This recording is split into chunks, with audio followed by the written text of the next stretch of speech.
अस्सलाम वालेकुम नाज़रीन, मिल्ली वॉइस के ख़ुसूसी बुलेटिन आलमी शब रोज़ में आपका खैर मक़दम है। मैं अब्दुल वहाब। ख़बरों को तफसील से देखने से पहले पेश है अहम सुर्खियाँ। मुसलमानों की मॉब लिंचिंग में तशवीशनाक इजाफा, सुप्रीम कोर्ट ने मरकजी और रियासती हुकूमतों से मांगा जवाब।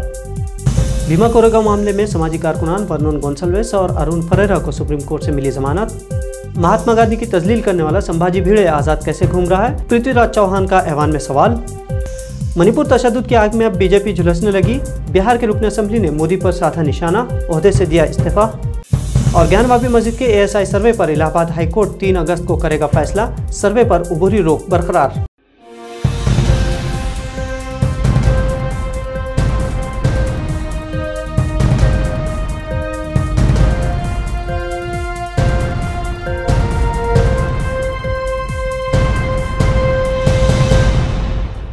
मुसलमानों के खिलाफ मॉब लिंचिंग के वाक़यात में तशवीशनाक इजाफे पर सुप्रीम कोर्ट ने सख्त नोटिस लिया है।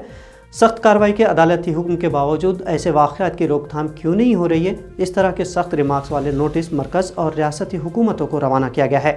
सुप्रीम कोर्ट की बेंच जस्टिस PR गवई और जस्टिस पादरीवाला ने national federation of Indian women's NIFW की जानिब से दायर करदा मफाद आम्मा की दरख्वास्त पर समाअत करते हुए मरकज़ और रियासती हुकूमतों से जवाब तलब किया है।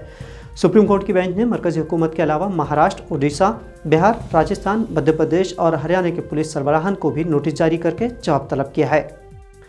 मणिपुर में जारी पुरतशद्दुद वाक़यात और ख़वातीन की आबरू रेज़ी जैसे संगीन मामलात पर भी वज़ीर-ए-आज़म की खामोशी अब बीजेपी के गली की हड्डी बनती जा रही है। पार्लियामेंट के दोनों ऐवानों में पहले दिन से हंगामा जारी है। अपोजिशन मणिपुर मामले पर गैर मशरूत मुबाहिसे की मांग कर रहा है, जबकि हुकूमत अपने मौक़िफ़ से हटने का नाम नहीं ले रही है। ऐसे में बीजेपी के एक रुकन असम्बली विनोद शर्मा ने रास्त तौर पर वज़ीर-ए-आज़म नरेंद्र मोदी को निशाना बनाते हुए अपने ओहदे से इस्तीफ़ा दे दिया है। शर्मा बिहार बीजेपी यूनिट के तर्जुमान हैं।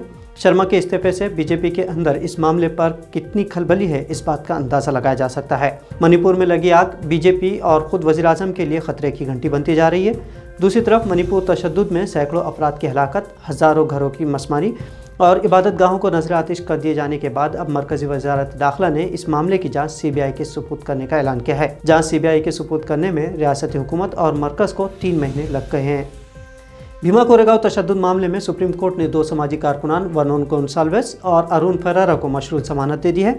इन दोनों कारकुनान पर 31 दिसंबर 2017 को पुणे में मुनक़दा यलगार परिषद में माली मुआवनत करने का पुलिस ने इल्ज़ाम आयद किया था। सुप्रीम कोर्ट की डिवीज़न बेंच के जस्टिस अनिरुद्ध बोस और जस्टिस सिद्धांशु धोलिया ने कहा कि गोंसल्वेस और फरेरा महाराष्ट्र नहीं छोड़ेंगे और अपना पासपोर्ट पुलिस के हवाले नहीं करेंगे।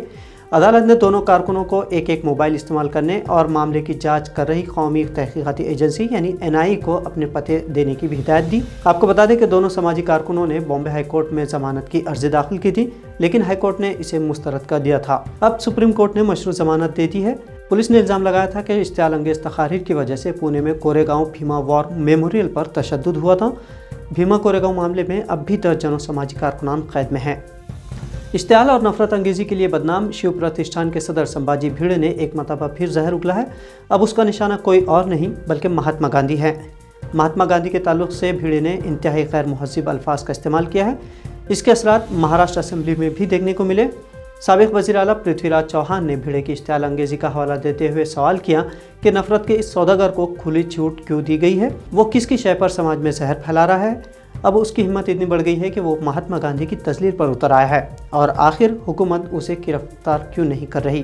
पृथ्वीराज चौहान ने कहा कि ऐसे शरपसंद अनासिर कैसे आज़ाद घूम सकते हैं। इस मुद्दे पर कांग्रेस लीडर बाला साहब थोरात और यशोमती ठाकुर ने भी हुकूमत को आड़े हाथों लिया।